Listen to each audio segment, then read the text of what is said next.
Basic জ্ঞান না থাকলে চাকরি হয় না। শুধু শুধু বিভাগীয় শহর যাবেন, ঢাকা শহরে আসবেন, টাকা যাবে খরচ। এই জন্য বললাম, ইংরেজি বলেন, বাংলা বলেন, ম্যাথ বলেন, জিকে বলেন, সব বেসিক থেকে পড়াশোনা করতে হয়। এরপরে বিসিএস পরীক্ষায় প্রশ্ন সলভ করতে হয়, জব সলিউশন সলভ করতে হয়। তাহলে একজন পরিপূর্ণ প্রস্তুতি নিয়ে আপনি পরীক্ষা হলে ঢুকতে পারবেন।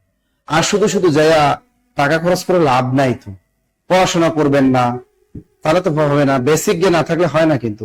হ্যাঁ, ভেরি গুড। লুঙ্গি হলো ফার্সি শব্দ, ইরান। লুঙ্গি কি শব্দ? লুঙ্গি হলো ফার্সি শব্দ, ইরান। লুঙ্গি ফার্সি, ইরান।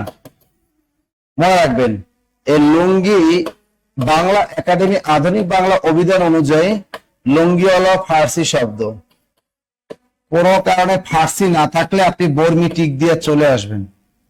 ফার্সি বর্মি দুইটা থাকলে ফার্সি মারবেন, ফার্সি না থাকলে বর্মি মারবেন। মনে থাকবে তো?